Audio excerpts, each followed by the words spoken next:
So, hi, I'm John Sherman. I'm the owner of the Screening Room, and I'm going to be moderating here today. Hopefully, everybody can see the slide I have up. It's a little bit about us, just our contact info. A lot of the people that are joining us today are existing customers or followers of ours, but there's quite a few new people from the Digital Bits and other locations and Facebook. Just going to give a quick rundown of who we are. Very quick, because it's not me you want to listen to. So we're the Screening Room AV. We're based in Colorado. We have a national presence, though, and we're known for a few things that, oops, I went back.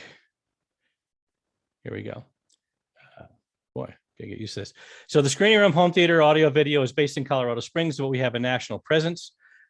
We are Colorado's top-rated AV and home theater company, but like I said, we have a national presence, and we do systems all over the country. We're kind of proud of the fact we have 129 five-star Google reviews, nothing less than a five-star. They're all legitimate. Nobody's paying our friends and family to do this. And anybody who was curious about who the Screening Room is, I would encourage them to Google Home Theater Colorado, and we'll come right back and to read through some of those reviews to get a feel for who we are and what we're all about. I'm going to move to the next slide here. We kind of made our name for ourselves by doing, as close as we can, scientifically controlled comparisons between products. And that's kind of our big claim to fame. Rather than just going with whatever the marketing materials are saying from the different manufacturers, we actually try to do testing of components under strict protocols. This is something we did back in 2017 that kind of put us on the map. We did a large-scale double-blind listening test between two of the top-rated speakers on the market, the Rebel Salon 2 and the JBL M2, hid them behind the acoustically transparent screen you see at the bottom. We had over 20 people flying in from all over the country, and we did over 2 days blind comparisons, level match comparisons between the speakers to see which one actually did best. And we do that as an ongoing thing where people can bring in a speaker of any manufacturer price range, and we shoot it out double blind where you don't know what speaker you're listening to, and the person administering the test doesn't even know what speaker they're playing, and we determine which one is the winner. And I'm going to skip past Chris's, because Kris Deering is our special guest. He's been flying by the seat of his pants this morning with his kids with some dental work, and he's going to be joining us literally any second. Here. Oh, he is. Kris, can you talk up here yourself? Yeah, I can. I'm here. All right. Yeah, slide kind of says it all. If anybody's got any questions, let me know. Yep. So Kris is, I'm just going to tie it all together with the next slide here. Kris is, I would say, one of the top AV calibrators in the world. And I say that without reservation. We did an event a couple of years ago, big 4K projector in Projector Expo between JVC and Sony. And Kris was there to calibrate everything and make sure we had a level playing field. That's one of the things we'll be talking about today, is to make sure when you're doing product comparisons, making sure you have a level playing field. So Kris keeps us honest and knows what he's doing. So with that, I'm going to say, Chris Deutsch, take it away, because you're the one who wants to, you're the one who has the most of the information that people want to hear about and see. Well, thank you, John. Hello, everybody. First of all, I want to thank John and Brendan and B and Dave and everyone else at the Screening Room for putting this on, and for some behind the scenes assistance over the weekend. I truly appreciate it. And I want to thank Kris Deering for being here. We truly value Kris's expertise and everything that he brings to the party. And it's always a pleasure to work with Kris on these kind of events. And also, we're up to 61 participants, which is awesome. So, you know, we're very grateful to all of our customers and all of the folks that really like, you know, what JVC is doing and what we offer. And so without very much further ado, I'm going to get my PowerPoint going here, and we're going to share the screen. And we've got some fun new stuff to talk about today. All right. I see your screen, Kris. You see the screen? Yes. All right. So some of you folks may have seen the the teaser video, 8K laser HDR, the new Ultimate. And today's the day we get to get into all the detail on what all that means. So here we go. Okay, Chris, can I jump in for just a second? Of course. For anybody who isn't familiar with Zoom, there is a chat and a Q&A function that you can light up, and that's where we'll be taking questions because we can't obviously unmute everybody. Just wanted to say that so everybody knows how it works. Just find the chat or Q&A section if you have questions, and we'll try to take them as we go. But we need to get everybody get through their presentations first. All right, thank you. Yeah, and you know what, John, I'll defer to you and Brendan and B and Dave and whoever if there's an appropriate question and you want to just go right to it. Feel free. Let's keep this loose and informal, and we'll get through all the info as well. I have no doubt. So anyhow, we've got 3 new projectors in our reference series to talk about today. We've got the DLA RS 2100, the DLA RS 3100, and the DLA RS 4100. And all 3 of these, as you can see, are bluescent laser phosphor light source. And as you can further see, JVC is very much, we like to say, laser focused on this new line of projectors. So let's get right to the good stuff. The DLA RS 4100, this has an MSRP of $24,999. This is coming in October. And this is our 3,000 lumen bluescent laser phosphor light source. I'm going to go into a lot more detail on each of these bullets. I just want to kind of give you the overview. It has 8K E-shift axis, which is what we call our pixel perfect 8K display using our 4-way multi-axis shift. I'm going to talk to you a little more about that. We're going to change maybe a few ideas on what people think about when they hear certain things like optics. Usually when we talk about projector optics, people think about the lens. We're very much going to draw your attention to the optical block and this new high contrast optical block that we have on our top 2 models. And we're going to explain what the benefits of that are. This model has 100,000 to 1 native contrast and infinite dynamic contrast with laser dimming. This uses the latest, newest HDMI specification. It's a 48 gigabit per second HDMI with 8K 60p and 4K 120p inputs. Inputs plural, as in both HDMI 1 and HDMI 2 can do that. We're adding HDR10 plus compatibility. We're improving our frame adapt HDR with Theater Optimizer, which is what we've gotten so much positive buzz over the last couple of years. That's our dynamic tone mapping solution. This model has the cinema filter, which delivers over 100% of the DCI P3 color space. This model will have a 3-year warranty, and we'll be doing 1st-year advanced replacement on that warranty. So that's kind of the overview. Now let's drill down a little bit. So this is an all-new bluescent laser light source, and keep in mind this originated in our flight sim projectors.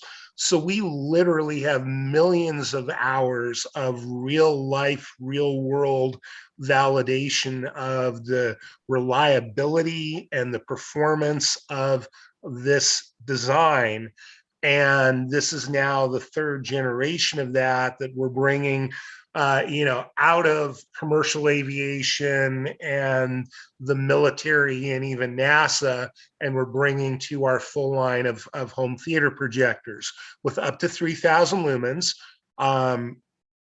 rated at 20,000 hours to its half-life based on using it in the highest power setting. Obviously, that number goes up if you're in medium or low power. Among the benefits of this new design, you can see that multi-chip package. So we're putting 20 laser diodes in this single multi-chip package. So it's a much more compact design. It delivers a higher output per diode. It's much more efficient. As a result, it does not build up as much heat. As a result, it has quieter operation.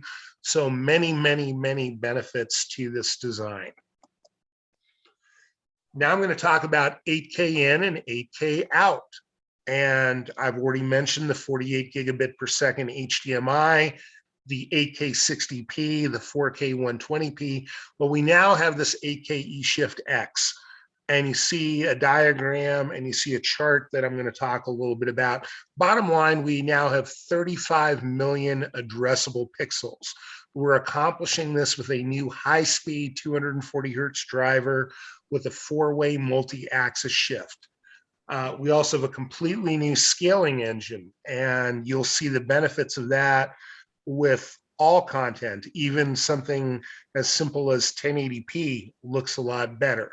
Now, native 4K is, of course, 8.8 million pixels. Our original 8K eShift, we doubled the speed of the display.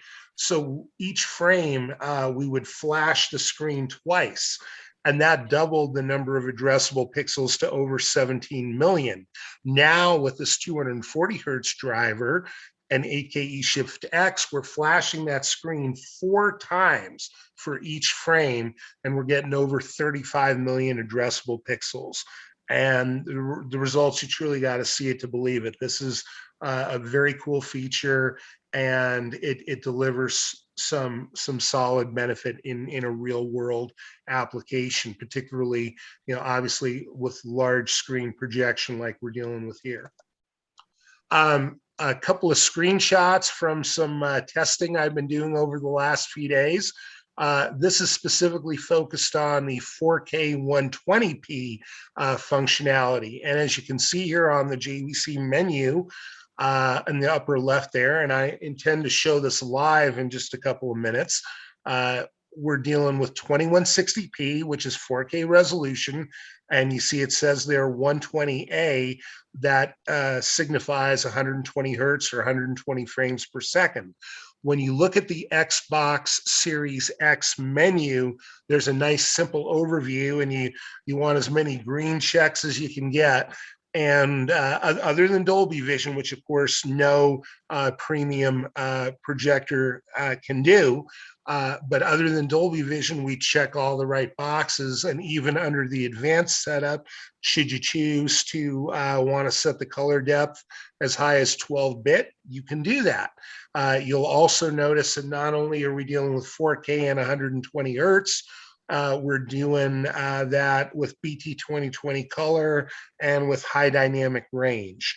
So the end result, I mean, sincerely, if you want to see some of the finest, in my opinion, 4K resolution, these new games are certainly something you should check out.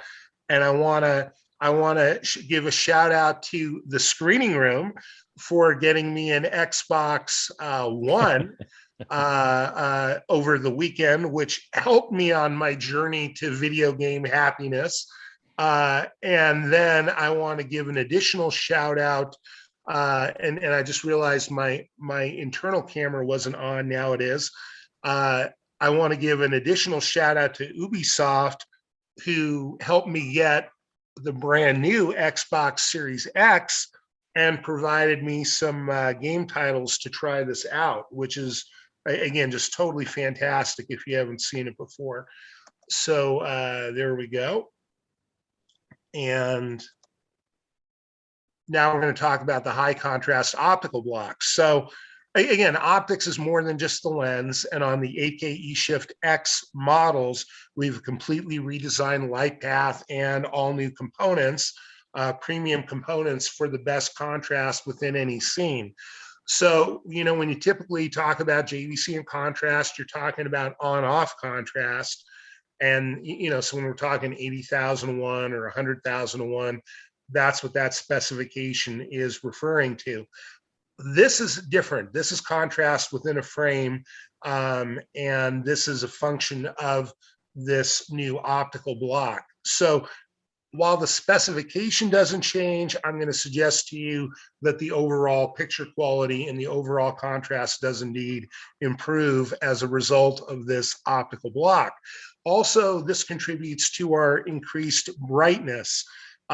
Because of the design of this, there's a 10% or actually even slightly more than 10% increase in light output, and it's primarily due to more effective use of the green portion of the green component of the video signal. So I'm going to explain as we go through the rest of the line how this affects some of the brightness specifications that you're seeing. The RS4100 has our 100mm diameter lens. This is the lens that debuted on the RS4500. Then it was on the RS3000. Now it's on the RS4100. All glass design, large 100mm diameter, best 8K resolution corner to corner. Because of that larger size, that also contributes to the higher lumen output on the 4100. Slightly different throw ratio, slightly shorter throw, and our widest shift range. And also, if you're using this with a ultra wide screen of some kind, it provides the highest precision mechanism of any JVC lens if you're using the zoom to change the aspect. So that's important. And there's more. We're also introducing the DLA RS 3100. And Chris, so, real quick, just go ahead. you put the throw range of the 4100. We have a question for the throw range, so I'm assuming you're going to cover that in the 3100 and the others as well. Well, so on the 4100, it's 1.35 to 1 to 2.7 to 1. On the 4100, on the 3100 and the 2100, it's 1.4 to 1 to 2.8 to 1. So it's a very subtle difference, but you do have a slightly shorter throw on that big lens. Okay. And I've actually seen situations where that made the difference, and that was the deciding factor.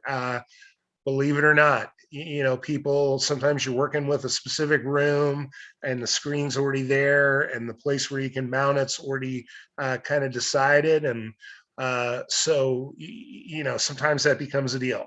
The greater shift range is probably a more significant benefit because it gives you a little more installation flexibility in terms of both horizontal and vertical shift. Anyhow, does that kind of answer that question, John? Yeah, it was just a straightforward question. We have a bunch of questions accumulating, but let's kind of leave them towards, just so everybody knows, we'll try to get to as many as you can. We're getting, we're up to 12, but I want to make sure Chris gets through everything he needs to do. So we'll kind of address them. Okay, yeah, so ahead, so again, the 3100 is most of what the 4100 is. There's about three things that we take a little bit away to get to the lower price. It's a 2500 lumen design, and I'll explain that in just a moment. And that connects to the fact that we're using our 65mm all glass lens. And because we do grade our chips, and the highest grade goes into the 4100, but the 3100 gets the next best. So it's 80,000. It's spec'd at 80,000 to 1 on the native contrast. Again, infinite dynamic contrast. So 500 lumens less. That's because we're using that 65mm diameter lens, but we're still keeping the pixel perfect 8K display with the 8K eShift X and the 4-way multi-axis shift. We're still keeping that high contrast optical block. We're still keeping the newest, best HDMI connectivity, the HDR10 Plus. And this will be the model in the new line where you get the cinema filter that improves the color performance to hit 100% of DCI-P3. Again, this has a 3-year warranty and first-year advanced replacement. So there's one more model, and that would be the RS2100. MSRP of $99.99. So for under $10,000, we're bringing true JVC DILA performance with the laser technology that everyone wants, and we're hitting this remarkable price. And we're still delivering 2200 lumens, and I'm going to explain that in just a second. we're still giving you 8K E shift, but it is the original 8K E shift from the RS3000 last year. So it's the two-way E shift. Okay. But don't forget, we do have the 48 gigabit per second HDMI, that best new HDMI connectivity with an actual 8K 60p input. And of course, also the 4K 120p input. This model is 40,000 to 1 native contrast. Again, infinite dynamic contrast with the dynamic dimming. It's still got HDR10 plus. It's still got that all glass lens. It's 93% of DCI, approximately. Let's call it 90 to 93%. It still has the lens memories. It's still got the 3-year warranty with the first year advanced replacement. And just so the lumens make sense. So the basic fluorescent design is giving us 2200 lumens here. Then on the 3100, we add the HC optical block, and that gets us to 2500 lumens. And on the 4100, we add the 100 millimeter lens and the graded chips, and that gets us to the full 3000 lumens. Okay, so that's the basic lineup. There's a lot more technology I want to cover here, and I want to do my live demo. John, do you want to take a couple of questions now, or do you want me to keep going through? Yeah, and let's try to keep, because we do have quite a few people on this webinar. We're very happy that we have so many with us. And Kris and I obviously have some stuff we want to jump in. So Kris Deering, also, if you have any thoughts on any of these, you want to jump in, but let's kind of go through this. Do you have variable refresh rate? And if not, why not? We don't, and it's just not something that we were able to include in this design. I understand there's people that would like to see that, but we do not have it in this design. Okay, it's 3D at 120 hertz. I would imagine not, but 3D is it's scaled. Obviously, it's scaled to the 4K chip, but it's not. No, it's not at 120. No. Okay. Have you considered Dolby Vision? I think any of us can to handle that. Dolby Vision, no, it's not part of the projector, and there are various reasons why this is so. And I think maybe we can talk about that. Yeah, but I mean, it's important to. I always like to emphasize. I watch Dolby Vision movies almost every time I watch a movie on my JVC projector. It's Dolby Vision, and the Apple TV that I use is smart enough. And the JVC projector is smart enough that it's a completely seamless, perfect, in my opinion, experience. The Apple TV sends the base HDR10 signal. I choose to use the frame adapt HDR, so I'm getting the dynamic tone mapping, and I'm getting what I feel is a phenomenal result on the JVC projector. If down the road the Dolby folks have a projector program, I know we would be interested, but at this point they don't. And part of it is too. The variables are what the screen size, ambient light, the room, all these things that Dolby doesn't have any control over in projection. Exactly. Right. So we feel we have a very effective workaround there that allows you to enjoy any Dolby Vision content that you want to see. Okay. And how large the color gamut is, I think you already covered. It's 100% with the color filter. Do you know approximately how much light brightness you'll lose when using the filter? I don't have a final number there. I know that it's dramatically improved versus the original RS4500 laser projector, but I don't have a firm number there. Okay, variable refresh rate you already answered. Do you know what your input lag is? We had several people ask that question. Yes, and I got a cool graphic there. I'm going to keep you in suspense for, I think, one more slide. That may be on my next slide, John. Okay, and then someone has an RS3000. They're considering the new 9. Are they going to be sacrificing black level while getting higher lumen? I think it's going to be proportional, right? So I think it'll come. I can chime in on that. Kris Deering, go ahead. So obviously, if the rated contrast level is the same and you increase light input, your black floor will go up, relatively, as John mentioned. But do keep in mind that these are using a dimming system, and based on the performance of the RS4500 with its laser dimming, which, obviously is a few years older, if this laser system is in line with that or improved, you you won't have a problem with that if you're using the laser dimming. So, but if contrast stays the same and you increase lumens, then obviously black floor goes up. But the laser dimming on the 4500 was excellent, and did a remarkable job with a projector that had quite a bit less contrast than these are spec'd at. So I don't expect that'll be an issue for most people that are using the dimming.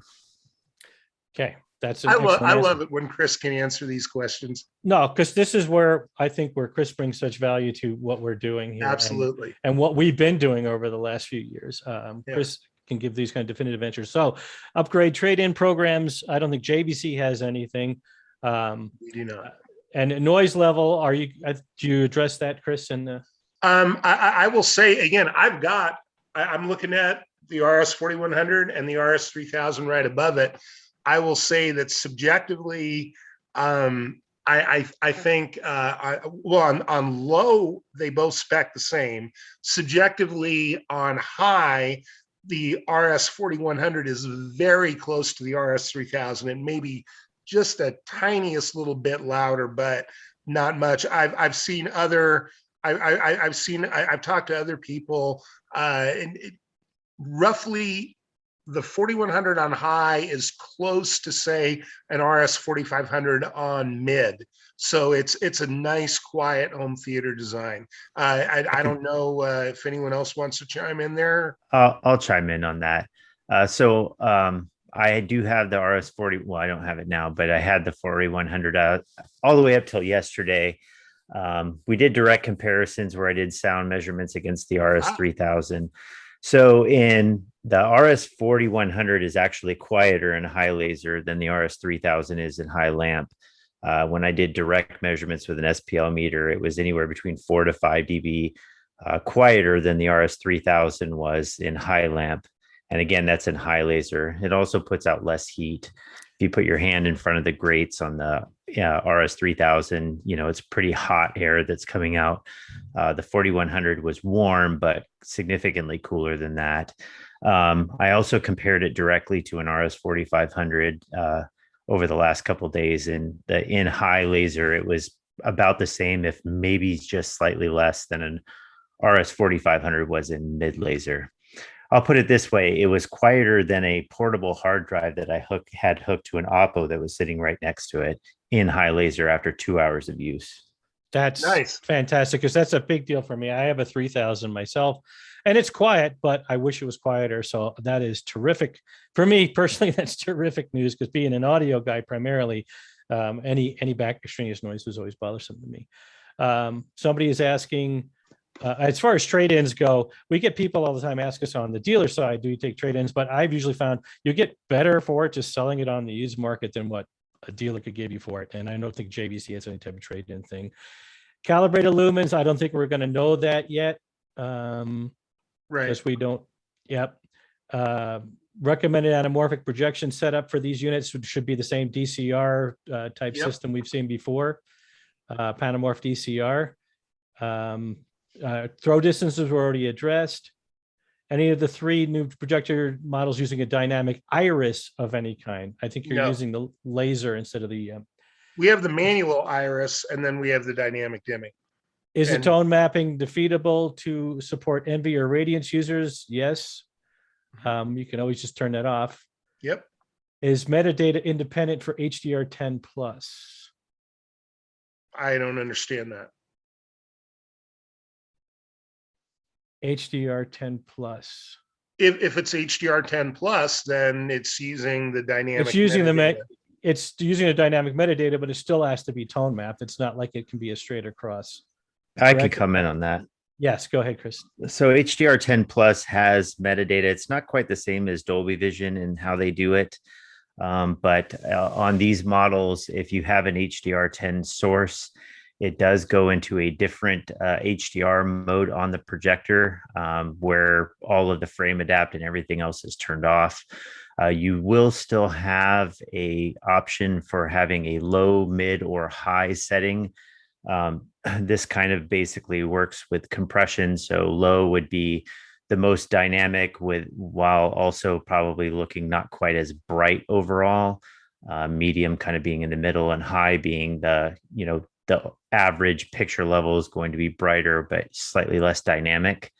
But you also can at any time, even if feeding it HDR10 plus, go back to JVC's frame adapt with theater optimizer if you would rather use that than the HDR10 plus processing. So you can use either method even if you're feeding it an HDR10 plus source.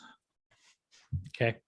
Awesome. So 2100 compared to an NX7, I think I can hit that off the top. The NX7 will get you up to 100% or 99% of P3 with the color filter. The 2100 obviously has the laser light engine. That the NX7 seems to have a better contrast spec. And NX7 / RS2000 being the last generation, and NZ7 / RS2100. Yeah, comparing those real quick. Yeah. So yeah, if you're not intrigued by the laser, but you want the benefit of the cinema filter and the dual aperture light engine with that higher native contrast, then the NX7 and the RS2000, it's kind of last call. Grab one of those while you can, and otherwise, we're moving to laser here. Yeah. So, but I've got if you got more questions, we can do that. Or if you want, let's stop it here, and we come back to the questions later, because I don't want to. Yeah, that's fine. I don't want to get you off your game here. Yeah. So one thing that I thought was kind of cool is that we have for a little different setup for our HDMI.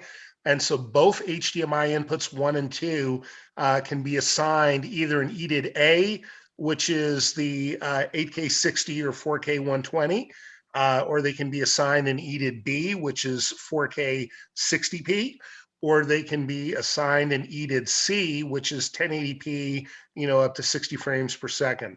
So this just gives us absolute best ability to configure the projector for use with the widest range of hardware. I think that's really interesting. And I'll show you that in just a couple of minutes here. Then the next thing, people want to know about low latency. And John, I told you this is going to be on the next slide. Yes. So Chris, good to your word. Good to your word. Let me make it real simple for you. The best of any premium projector. How do you like my little graphic there? Oh, you even had a mic drop. Okay. Even had a mic drop. Yep. So I'm not at liberty to release specific numbers today, but I've seen them. And I can tell you that this will beat any other premium home theater projector that I'm aware of in the industry. And I want to go a little bit further and say that you can also create your own game mode. And so one thing I kind of actually wondered, why do we even still include the basic HDR10 picture mode when Frame Adapt HDR is so good? And well, now I got a good reason why. And that's Frame Adapt HDR and also HDR10 Plus require additional processing.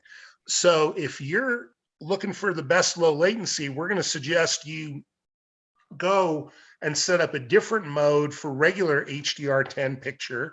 And then you turn on low latency at that point, and you turn off any dynamic dimming through the laser system. And that's what's going to give you the absolute best low latency. And also be aware that the spec will vary a little depending on the actual frame rate and the actual resolution that you're feeding the projector. But again, I can tell you with absolute confidence that when you see these numbers for low latency, you're going to go, wow. And you're going to understand that this is the absolute best. Just a quick note, Chris, at least with the sample that I've been looking at for the last week, if you turn low latency on, it automatically shuts down dynamic dimming. I don't think you can have Correct. both Yes. on at the same time. Yeah. Correct. It grays it out. So, and you'll see that there's a few combinations of features that it's either or, it's not both. And Chris is absolutely correct that in many cases that decision will be made for you. And just conversely, Chris, and I'm sure you saw this too, if you're in Frame Adapt HDR, you cannot turn on low latency. So those things, there's several of those combinations that I'm still kind of sorting out. Now, a couple of other things. So we already mentioned laser life of 20,000 hours based on high laser. I wanted to add just the simple idea that translates into 2.5 hour movie every day for 20 years. That's a lot of lifespan. So the laser has 3 settings, low, mid, high. We've already alluded to that. What you may not be aware of is that translates to over 1,000 steps of dynamic dimming. Our clear motion drive frame interpolation is also improved. We analyze more frames of video to get more accurate results. MPC is our video enhance and noise reduction function, and that's been redone and has some new noise reduction modes. I have not tried all those out yet. I'm just reporting that. One thing I have noticed, our new scaling engine. And I particularly noticed with 1080p content, just regular cable satellite, you can pick your favorite sports channel or news channel, and you can look at the logos or the text in the bottom of the screen, and you will absolutely see, and you'll also see it just in the regular, whatever you're watching. But in particular, those logos and that text, you can look and go, wow, those really, even on 1080p, they look crisper. And they look better even from a normal viewing distance. And if you go up close, you'll see that, lines are straighter, there's less jaggies. It's just a cleaner, crisper, better result. And from what I can see so far, I thought that was very impressive. So I just wanted to throw out there real quick. We are recording this. So for anybody who's maybe thinking about, I should be taking notes, we'll be posting this later up on our webpage. So you'll be able to review this later too. Awesome. So Frame Adapt HDR and Theater Optimizer, we got a few new features, and I am going to go to a live demo. So I'm going to cover this as part of that. So we're going to stop the screen share, and then we're going to change the camera to my webcam. And Brendan, that's how you spent yesterday, right, Chris? That was you.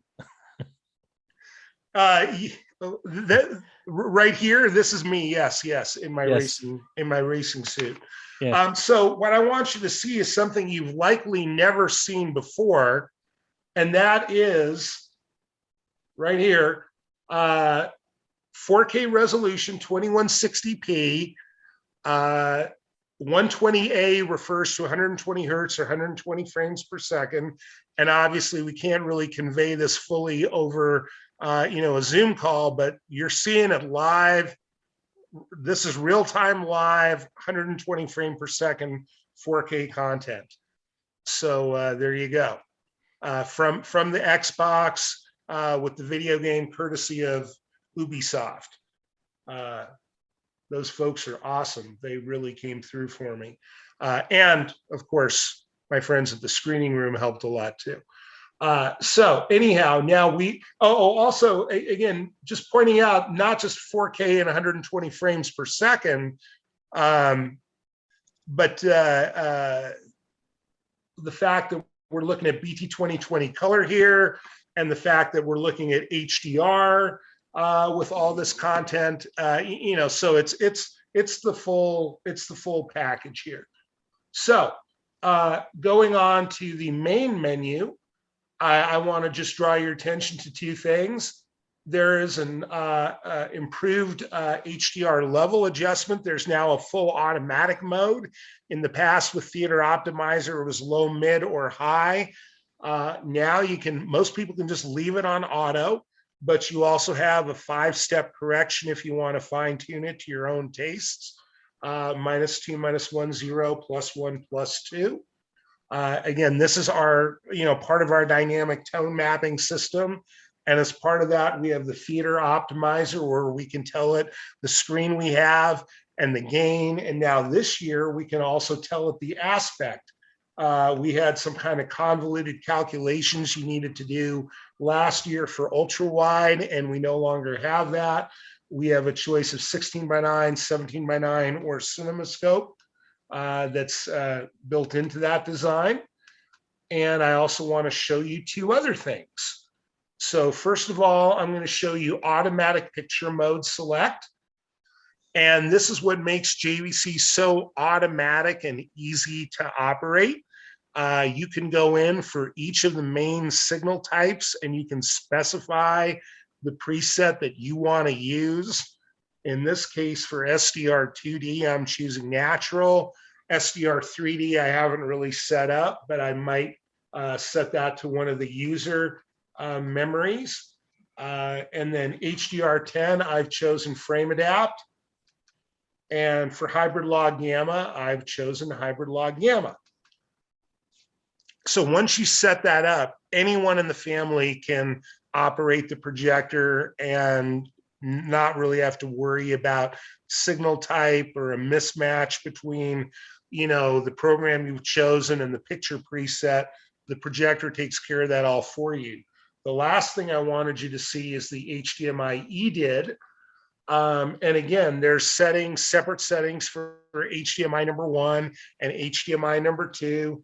And here you see that EDID A for the latest, 8K 60 and 4K 120, B for 4K 60, and C for legacy, 1080p stuff. So if you, and some equipment is not going to require this, but if you're having any issues, this gives us some additional ways to lock in our compatibility with, particularly with older legacy gear.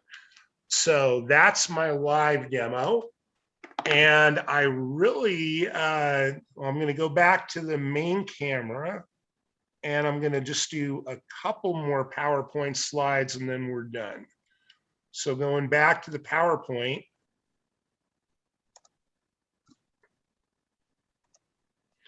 I want to stress that the foundation of all of this is DILA. We're dealing with a lot of shiny objects here, and I'm sure, a lot of stuff that people are excited about, but it all starts with DILA, the black level, the contrast, the excellent color, the native 4K.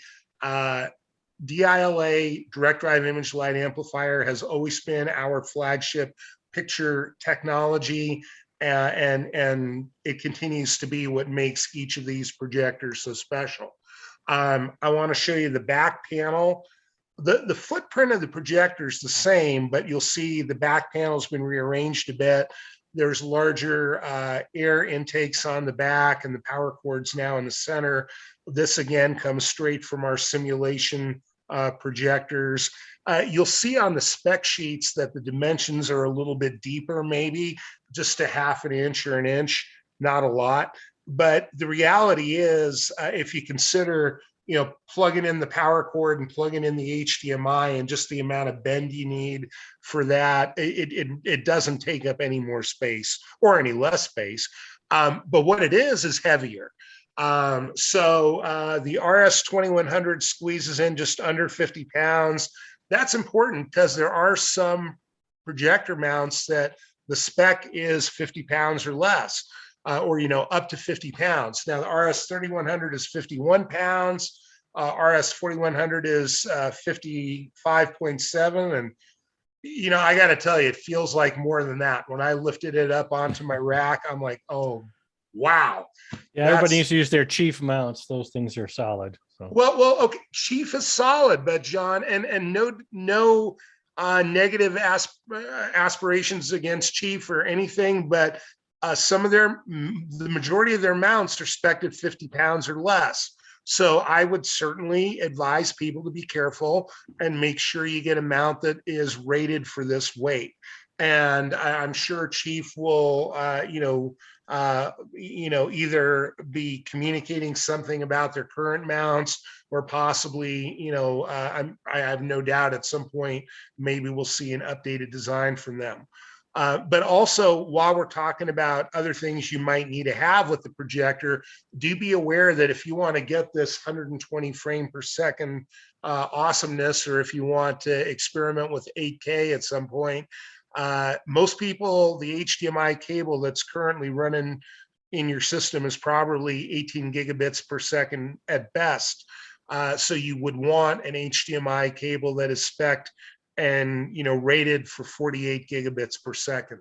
So the cable is important as well. Yeah, that's the one time where cables do make a difference. So that goes directly to a question somebody had asked, if is this actually HDMI 2.1, or why are you just calling it 48 gigabits, but it's all one and the same, correct? Yeah, so we have the HDMI organization requests that you don't use the actual number, and we're just trying to be respectful of the HDMI organization in our printed materials, both electronic, and even our presentations. But yes, it's HDMI 2.1. Okay, so for all intents and purposes, it is. So Not even for all intents and purposes, just plain and simple. Yes, it is. right. Okay. So is there more you want to say? Because Chris Deutsch has to leave, what, in about 15 minutes? I'll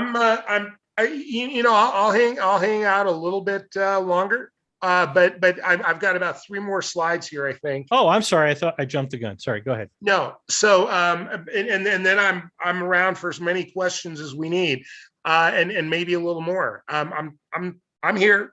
So RS1000 is going to continue at $59.99 for the time being, as our entry level projector, and with DILA technology, and still a fantastic projector. Availability is going to be a little constrained. There's also some limited supply still on the RS2000.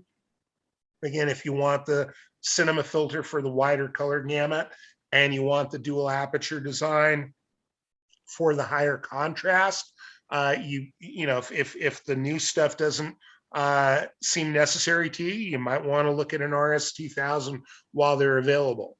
Then I have a very brief comparison chart, and the comparison chart stresses, all the stuff in green are the JVC advantages, starting with frame adapt HDR, our dynamic tone mapping system, which no other leading, premium home theater projector manufacturer offers.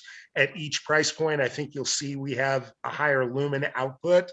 We also offer all glass lenses on every model we make. The 8K E-Shift technology has been significantly improved. The high-speed HDMI connectivity now, the latest, greatest, state-of-the-art. Yes, it's HDMI 2.1. The contrast that we offer is unparalleled. The fact that we have 100% of the DCI color space covered on our top 2 models, and the fact that we have lens memory at such great prices. And then lastly, just because we are so laser focused, we want to also let you know that if you're looking at a little bit lower price point, different projector technology, but at a $3,500 retail, we also offer the LXNZ3 in either black or white. And this is our 3000 lumen DLP laser projector. So there you go. John, that is my presentation. All right. And again, I want to thank you and everyone at the screening room, and I want to thank Chris, and I want to thank everyone that's we're up to 71 participants. So now I'm just happy to join in on the conversation with any other questions that anyone has, or just to hear what you and Chris want to talk about. Yeah, so we have more questions, but I just want to give Kris Deering, did you have anything you wanted to throw in just based upon what you heard from Chris before we dive into some more questions here? Just some thoughts about how this might play out in the real world, what's important, and from your point of view, or if you want, we can get these questions out of the way and then maybe talk about that. Oh, we can approach it however you want. If you want, we can kind of go over the different, after we go through the questions or whatever, we can talk about the different models and thoughts on and stuff like that.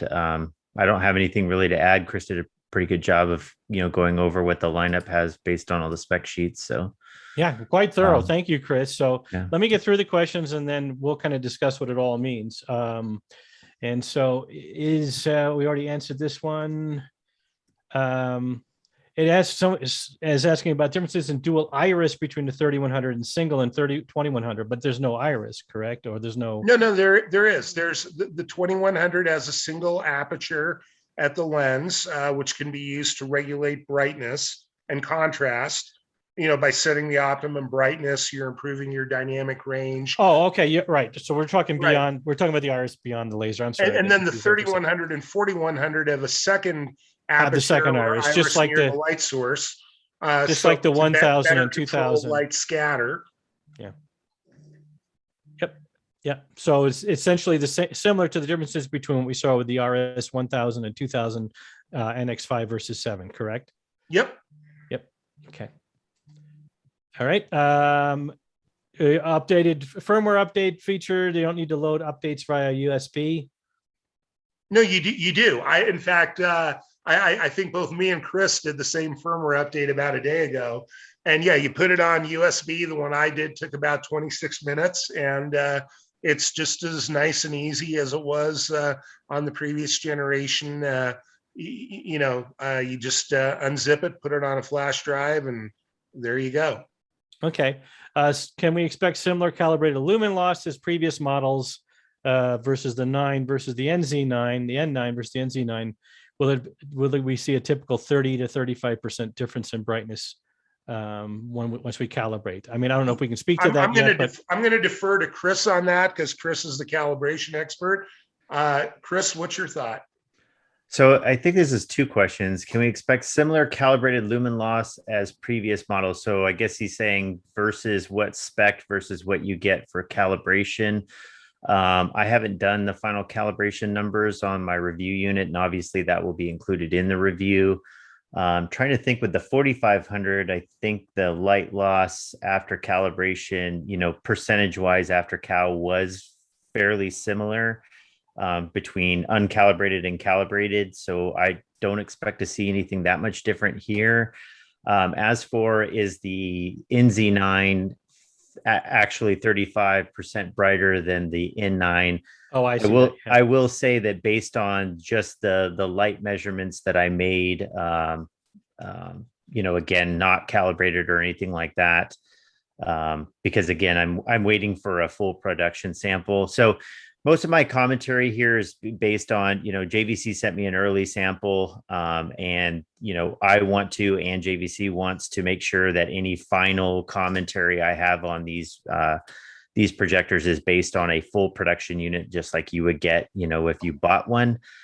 So I'm waiting for that model to come in. So I'm going to be a little bit sheepish on answering some things because I don't know what the final result's going to be, and I don't want to misrepresent any product.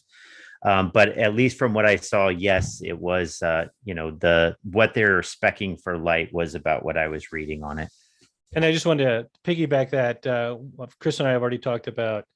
Once Chris has his review unit and his review is published, because Sound and Vision is the one that's paying to have that unit reviewed, we'll have Chris on after that's out. And we might do another one of these with Chris and dig even deeper into what the actual real world performance is of a production unit. Yeah, for sure. Then I'm more inclined to answer any questions again. I am doing the review for a publication, so that publication has the rights to those comments. So you'll have to wait for some things until I'm done with the review. Yeah. So we intend to revisit that based upon the response we're getting to this one, which is beyond what we anticipated. We're very grateful for everybody who's with us today, sincerely. Just for general comment, these look awesome. Leading the category, how do I sell my wife on upgrading from an NX7 to an NZ8? Well, no more bulb replacements or less less light source replacements. That's a major one. Chris Deutsch, did you want to throw anything in there as a little mini sales pitch? I know how he can best sell his wife on it. The nice thing about the NX7 and the NZ8 is that honestly, the only difference in the chassis is those little vents on the back, which your wife probably isn't looking at the back of the projector. So just switch it when she's at work and she won't even know. All right, perfect. Do these, I'm sorry, I'm not being a gamer. This is not something I'm going to be able to speak to, but somebody else might. Do these models support ALLM to automatically switch to game mode? No, they do not. Okay, that's a simple one. Do you know which features add latency? You already answered that. Yeah, I covered that. I answered Steve's other question. I'm not sure what he means by this contract, but I've already answered some of Steve, so I might have already covered that. Okay, you can always fire back again if we didn't get it right. Contrast 4500 for new 4100 for overall picture quality. I don't know if anyone wants to speak any more than in generalities there. Anybody want to? Well, I mean, from a general standpoint, same light output, based on contrast numbers, if we were to take, this is the same DILA chip that's in the RS3000, assuming it's the same graded chip, you're looking at effectively 3 times the native contrast of the RS4500, different optical block, same lens. So there might be some differences there based on sample variants. Obviously, this has all of the newer tone mapping, which the 4500 didn't have. This will support an anamorphic lens. The 4500 didn't do that at least with the DCR lens. This will have, again, frame adaptive, HDR10 plus, obviously the 8K shift and things like that. So a lot of differences between this and the 4500. Obviously, everybody's different on how they perceive an image. So, directly comparing the two, it will always depend on what you're looking for in the image specifically. But in most fronts, this looks like it would, outperform the 4500 in most regards. Yeah. And unless somebody's using a hush box, to me, the difference in noise level is going to be huge. I used to have a 4500 in here and put in a high laser, and it was, like a plane taking off over your head. I owned the 4500 for a while too. It's still by far one of the best projectors on the market today. But, it is getting long in the tooth. And this, with the 4100, which obviously means that it's not a direct replacement with a lower number, it is, hitting a lot of the same performance benchmarks that the 4500 has, especially with light. But obviously newer panels, a lot newer technology, more up to date. Yeah, and somebody's asking if you've measured the lumens of the 41. I know you're limited in what you can say here. So, did you measure lumens of the 4100? I already answered that. So. Okay, 500 lumens just from lens. Okay, so we're gonna. I'm not sure what he means by the 500 lumens just from the lens, like I'll address that. So, the way the JVC calculates brightness, we attribute the base fluorescent laser as being 2200 lumens, and then so that would be on the RS2100. The RS3100 is rated at 2500 lumens, so 300 lumens more because it has the HC optical block, and because we're using green more efficiently, we get 300 lumens more on the 3100, so 2500 total. On the 4100, going to the larger 100 millimeter lens and going to the higher graded chips, that contributes an extra 500 lumens, and that's how that unit specs total at 3000. So that's and obviously what Chris is going to measure with his meter may be a little bit different. And then there's the out of the box max bright mode versus calibrated, and that's what we're going to wait and get Chris's final results. I'm just giving you from a standpoint of basic JVC design what it's intended to do and what each of these components adds to the overall result.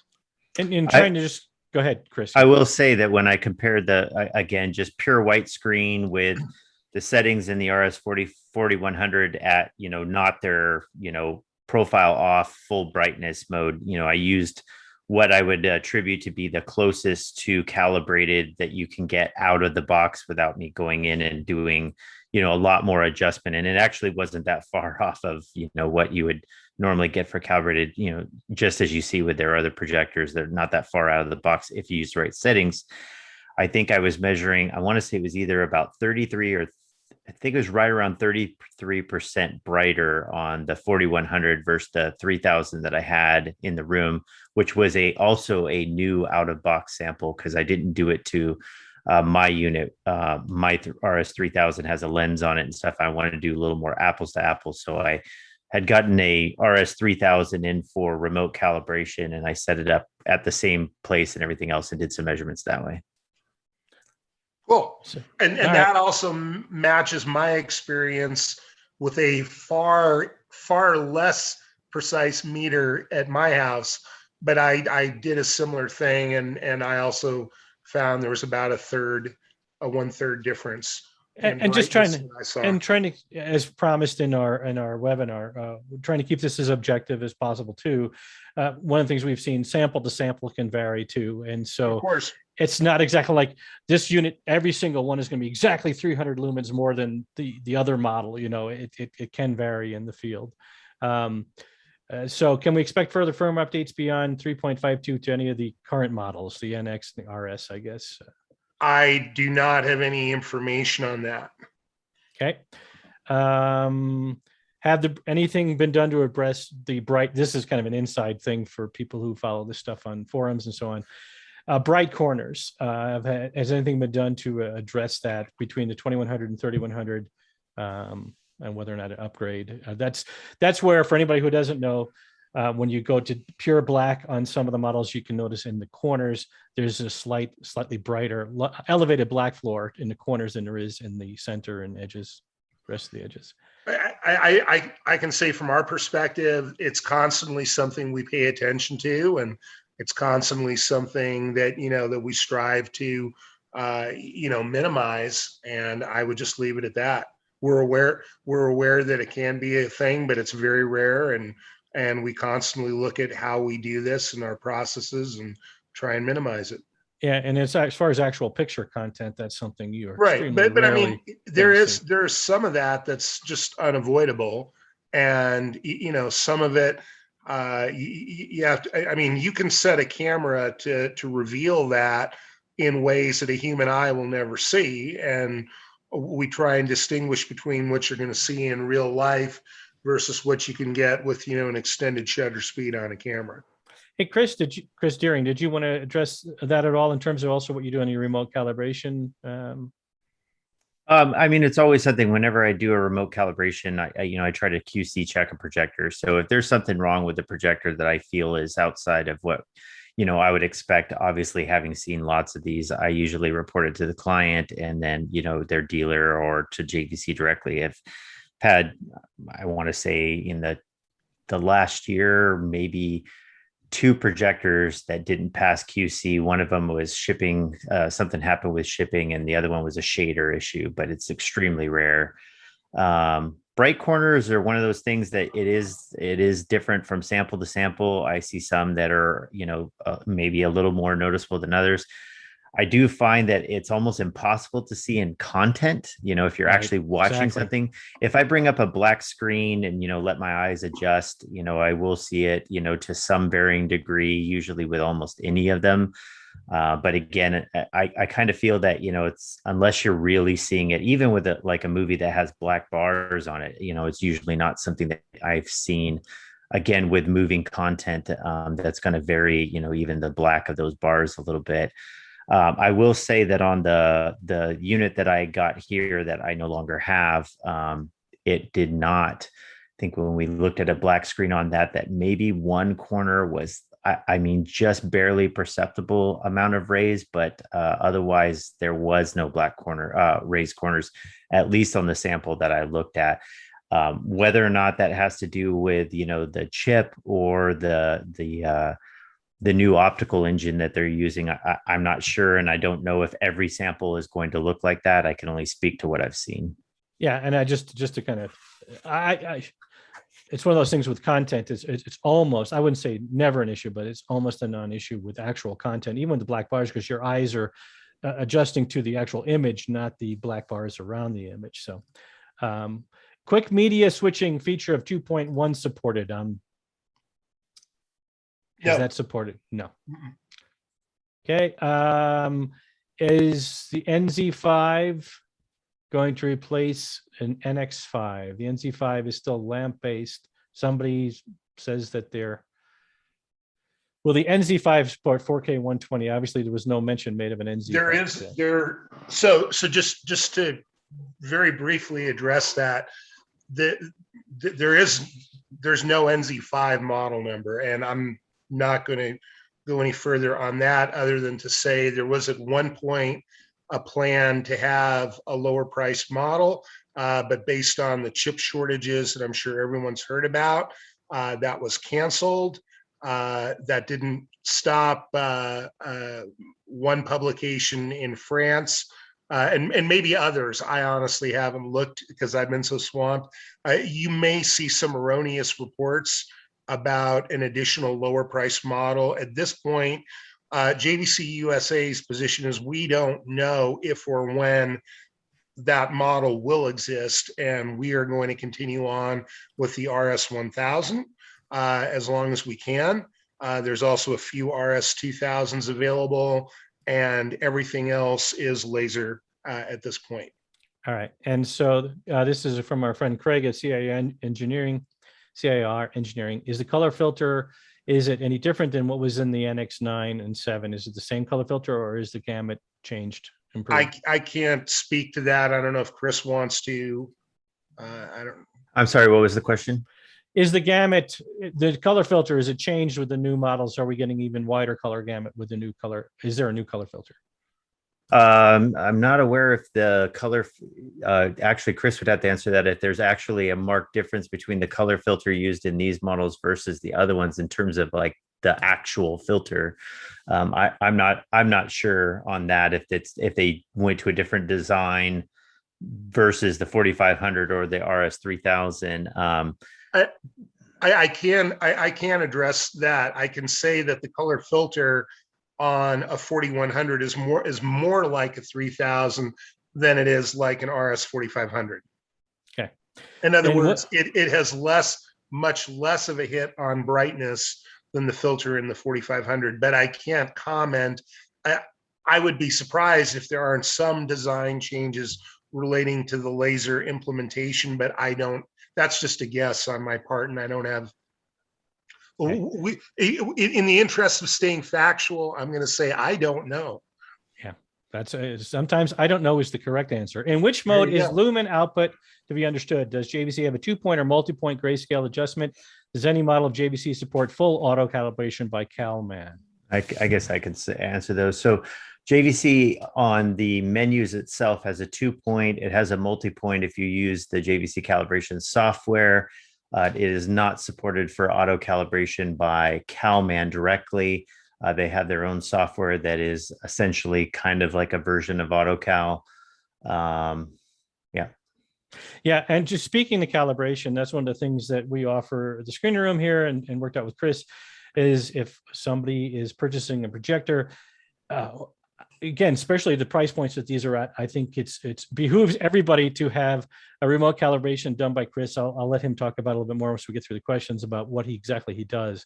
But to have a calibration calibrated to your screen material and screen size, have that done before it even comes out to your house is something I think that is tremendous. So is the laser light engine cannot be user replaced? Is that correct? I had a feeling that question would come up. And so JVC understands the importance of this, and we do intend to offer a replacement option for units that are outside of the warranty. And pricing has not been finalized, but I tried to figure out how to best express this. We're looking to make sure that it is a legitimate option for people who want to keep their projector and just renew the light source. So I hope that comes. I hope you can. I hope that's a good answer for you. Yeah, extrapolate from there. And it's just what happens when it gets so dim. But the way I look at it is, by the time that thing is getting dim, it's time for a new projector because the technology will have changed so much. You know, John, and I appreciate what you're saying, and I would say I mostly agree with you. I do know there's some high hour users out there, and you know they legitimately are concerned. And again, we want to be able to offer that. And while I don't have a specific price for you today, I can tell you that is our intention, and that we're going to be able to do that, and that it'll be. It'll be a sensible, legitimate option. I'm not saying what it's going to be. I'm not saying that it's going to be, a particular one price or another. But that we want to make that a legitimate option for people that want to be able to get a new laser. Okay, so and this question's for me too, because I'm almost sure I'll be getting I'll probably be getting a 4100 gets an NZ. It's hard for me because your JVC's wonderful idiosyncrasy of having two model numbers for the same piece. Will there be supply delays with NZ9 or actually an October delivery? And I just point out, remember us when you're thinking about October deliveries. But go ahead.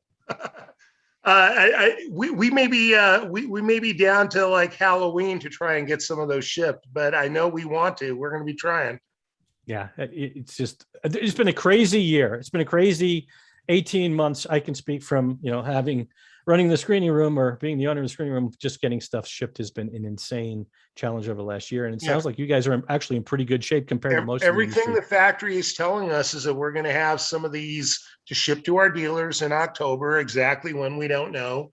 We'll get them in, they'll have to go through QC, and then we'll ship them out to our dealers, and we'll have our first happy customers. Yes. So this one's come up several different variations. How much is the light loss with the filter? And I think we've already tried to answer that. And honestly, we don't have a final number there. Yeah. And like I said, Chris, and this one, I'm jumping ahead. Chris, when do you think your review will be done? Because those are going to be things we can answer more in depth then. I'm hoping for some time in October. ALM would be nice to engage the gaming settings. Advanced control 4. He's frustrated that he might have to manually change the options all the time when switching for gaming. You'll be able to have a gaming preset, and you'll be able to have all your settings in one of your user memories, and you'll select that when you want to do that. Steve Wildtrap is just saying that his RS500 was pretty obvious on the white bright corner, so should have returned it again. Mentioned Chris doing remote calibrations and also QCing the projector and notice anything that would be out of spec is a solution to a lot of that. And so how long will the handshake take when switching sources? I will tell you that I can tell you from personal experience here, and I can also tell you from talking to our engineering team that we're targeting cutting it by about half compared to the current models. That again will vary a little bit based on signal, based on resolution and frame rate, but it's definitely faster. And speaking of speed, the laser, I timed the power on in under 40 seconds and the power off in about 10 seconds. All right. And then when we see the first review, like Chris said, within that time frame he specified, and which model it's going to be, the 4100. Chris, there's no other unit you're looking at, correct? No, I'm doing the 4100. I'm hoping to have that review sometime in October. Again, I want to make sure that whatever I'm reviewing is representative of what people would be buying. So don't want to misrepresent any product. I'm sure there's going to be other people reviewing other models and stuff from other publications. So I'm sure you'll get the probably some, quick look stuff that's preliminary here, probably early for the people that do that. But for mine, where I want to make sure everything's measured and everything else, look at it probably sometime, hopefully early October. So, all right. So being that we're, hopefully we have my PowerPoint back up there again. Did we see that? It looks like we come to the end of the questions for now. We can still take some more. Kris Deering, I just want to ask you, what are you most excited about out of the stuff that Chris has been sharing with you? I know you can't get into specifics on the review, but just based upon what the overall take is here, anything you want to talk about is real world? Because I know one of the big things for me is we get people all the time when they do these crazy size screens, 170, 180, 200. And having more brightness obviously is helpful, but even there, we want to caution people from getting too out of control when it comes to screen sizes based on lumen output. So, anything you want to speak to, Chris? Yeah, for sure. I mean, the thing that I am always excited about, and I wish, this is obviously in relation to JVC, but I wish it was more in relation to all projector manufacturers, is I just like seeing that people are continuing to try to innovate and putting in the R&D. It kind of feels like the projection market in general has kind of gotten into resting on their laurels kind of thing. It's like, 4K, sure. But I mean, really, there's only native 4K from Sony and JVC, where most people are still using some kind of shifter. And obviously, those work to varying degrees quite well.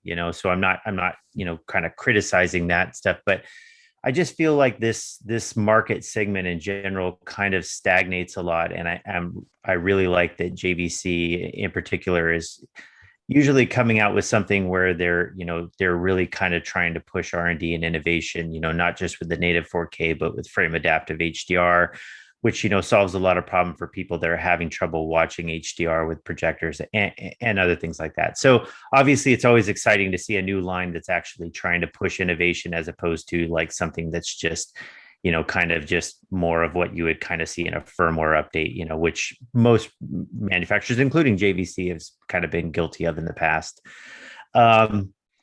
As for the rest of it, kind of like you said, I think a lot of people really kind of want JVC performance. But, we're obviously seeing people that are putting these on screens that, most of the time I'm not really, would advise the screen sizes that some people want for some of these projectors.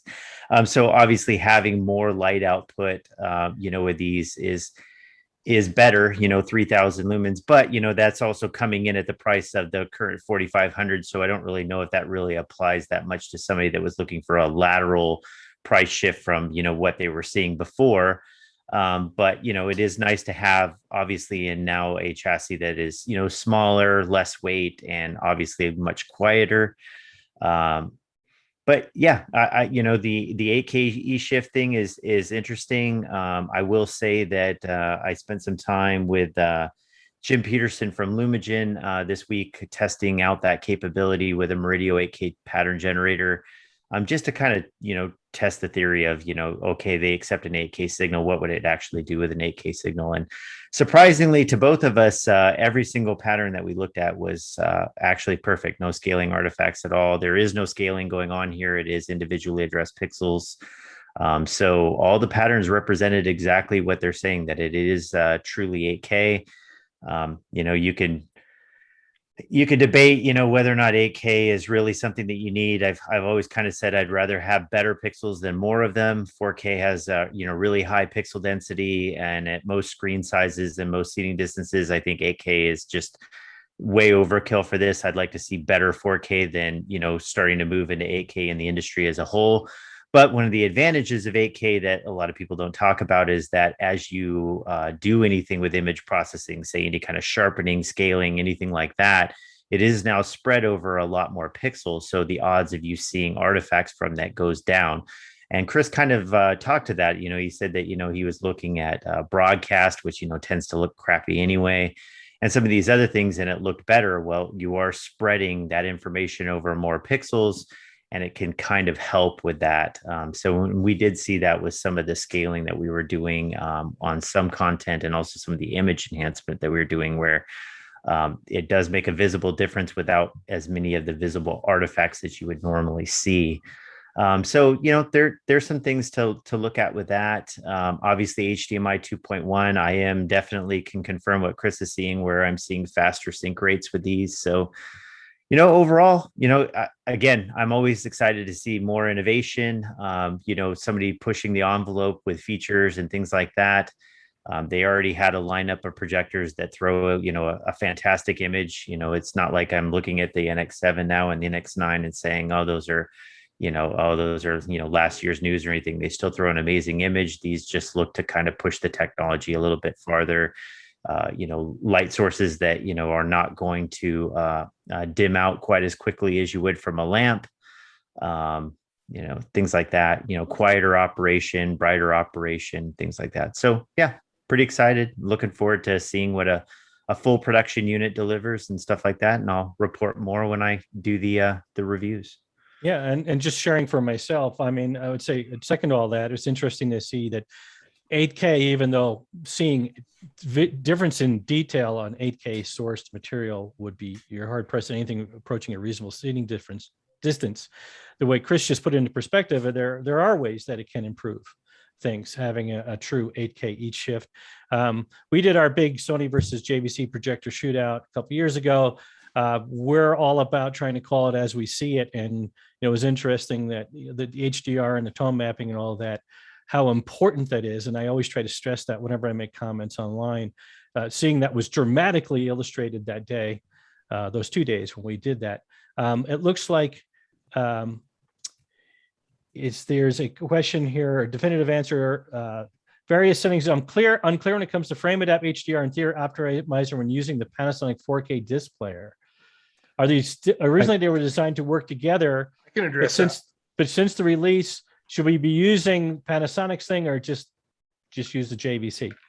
I have the Panasonic here in this room. I used it all weekend as my reference source to compare these projectors. And John and Chris, I know it's going to shock you. I was looking at the Meg. I was looking at Blade Runner 2049. I was looking at Mad Max. I was looking at the Spears and Munsell test disc, and that Panasonic 9000 is just an awesome reference player. We originally developed a Panasonic mode before we had frame adapt HDR. I would say now that we have frame adapt HDR, that's clearly the mode that you should be using. But that doesn't in any way take away from the fact that the Panasonic is a phenomenally well-built, well-engineered, reliable, responsive product. Yeah, no, that makes a lot of sense. And I just one of the things I want to kind of circle back around on too was just the importance of, seeing those things, stress testing projectors, stress testing any component. Because one of the things that we did, because you often go into a sales floor and you even see some of these review videos online where they're just going to set things side by side. And, if you're showing bright content and stuff like that, it's me amazing to find a projector that didn't look good with Secret Life of Pets or Finding Nemo or something like that. What we did, what Chris did, and I learned a lot from when we did our shootout a couple years ago, having the titles that you just mentioned really shows up, separates, the good from the mediocre, from the poor, from the excellent, is stress testing and knowing what material, and also making sure you're matching the components when you're comparing them. And that's one of the things we do, like I said early on, with speakers too. Leveling the playing field is really important, and your projectors have done really well. And that's one of the reasons why we like talking to you guys. And like Chris said, we're happy that you're not just resting on your laurels, you're still pushing things forward. And people sometimes go, is that the only thing you watch? The Meg and Blade Runner, and obviously not. But when you're testing something, when you can go, yeah, I've literally seen this same clip 100 different times on 100 different setups, and you kind of know what you're looking for. It does make it easier to evaluate and to, okay, I'm seeing something different, or I'm seeing something either better or worse. And so that's why I think everyone has a couple of go-to demo discs that they, will always come back to. And certainly you add to that, John, based on your amazing demo in your theater, Ready Player One is another, favorite of mine now. And you're always adding to that list. But there's always these key titles that are good to look at.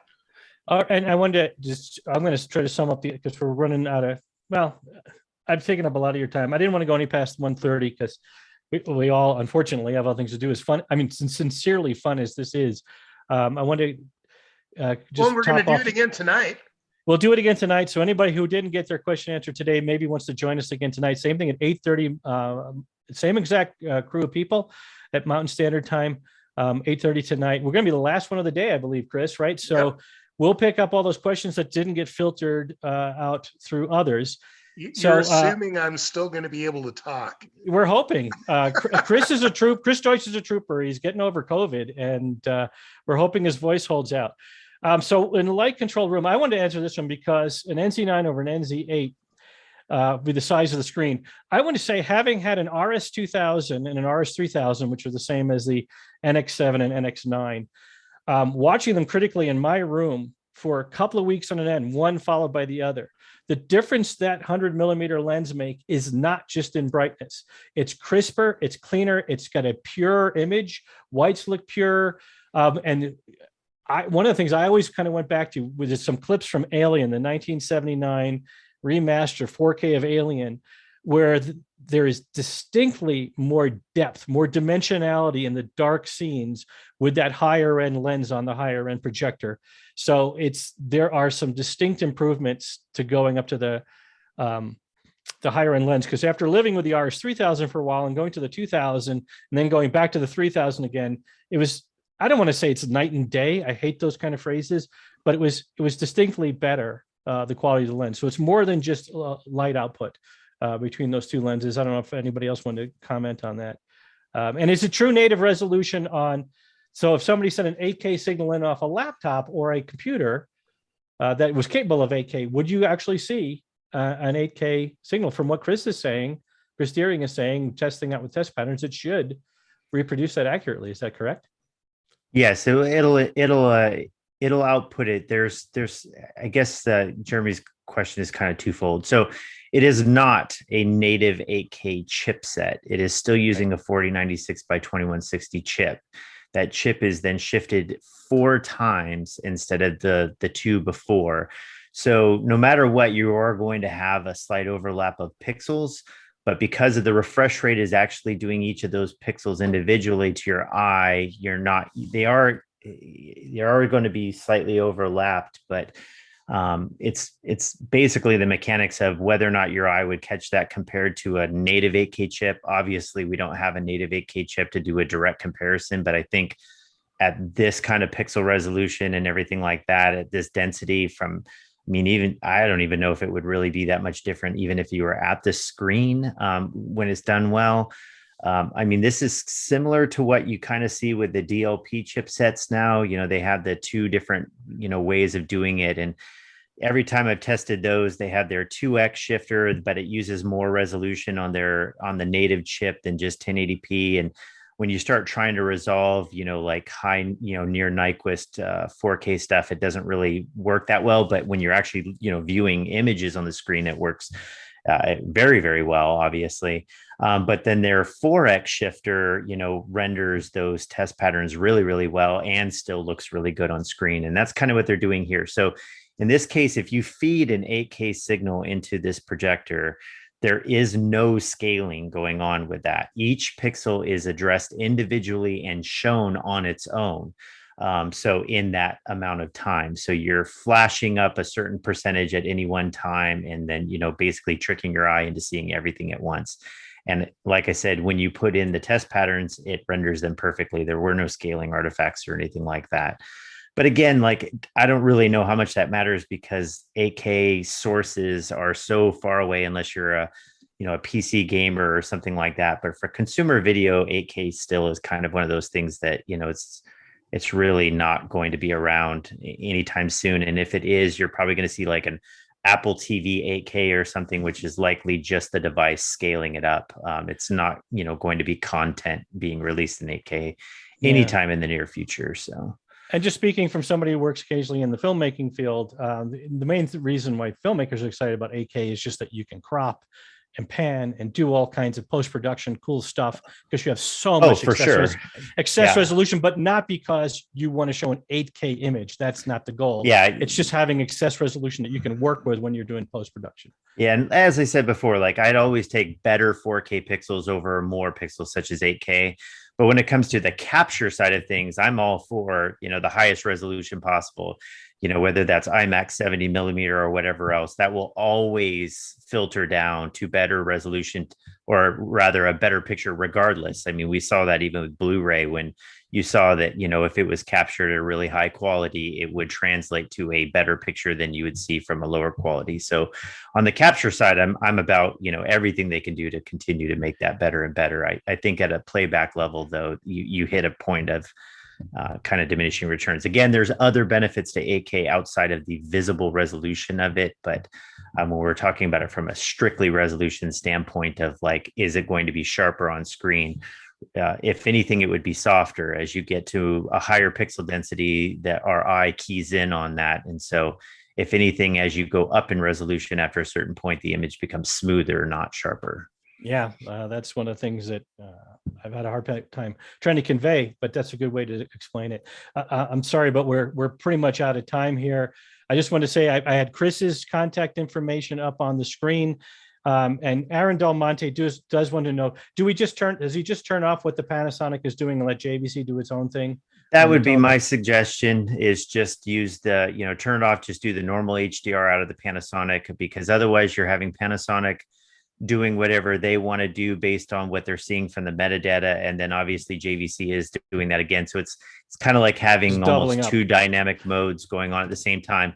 Obviously you have the ability to turn it on and off. So, you can always test the theory. I know some people like still using that even with adaptive stuff on flat panels. So, you know what I mean? It never hurts to try. At the end of the day, the person that has to enjoy your video and your setup is you. So ultimately, I would always tell people that, if you like the way it looks in your house, then who cares what anybody else thinks? It's ultimately your satisfaction and enjoyment. So, try it out, try it both ways and see what you think. But if I was just going to be asked the question, what should I do? I would say use the frame adapt and turn off the optimizer in the Panasonic. Okay, well, again, we've essentially run out of time here. We'll be back again today. If anybody wants to join us, I mean, I see there's still some questions in here, but I think we've done a pretty valiant job trying to answer as many as we can. We have our little propaganda screen up on there right now. Just remember, when it's time to be thinking about ordering one of these, who put on this wonderful webinar and who's done these kind of comparative shootouts and tries to be as objective in the data as we can. Whether we let the chips fall where they may. And sometimes one of the things we've discovered over the years is the most expensive component is not always the best when you level the playing field and do the kind of comparative product testing that we do. That's something we're proud of. We try to bring a scientific approach to things. We have a blog. You can see where Dr. Floyd Toole wrote up a whole thing about his state-of-the-art system, the most educated guy, the top researcher in audio. We have a newsletter sign up if you want to come back and see where Chris and I and others are talking about doing some more of these types of events. You can keep updated with us with that. And we try to, again, take that kind of approach to things. We also have, like I said, newsletter sign up on our website, or you can write us directly based on the emails that you guys have all reached in about future events we have coming up, home theater get-togethers once COVID gets under control here. We're all hoping that happens sooner rather than later. And promotions and specials, all that information is up there on the screen. Thank you, Kris Deering. Thank you, Chris Deutsch. Thank you, my crew, B and Brendan and Dave and Zach and Aaron and Rex. All those guys are amazing. They're all out there to answer more questions as you go forward. Again, if you're interested in one of these units, we would suggest getting on a list. There's going to be tight allocation for these from what we're hearing. And we're happy to take care of you and give you the kind of, hopefully, what you see, expert information that you saw here today. So again, thank you, everybody. And we'll see you back on 8:30 if you want to swing back and visit us again.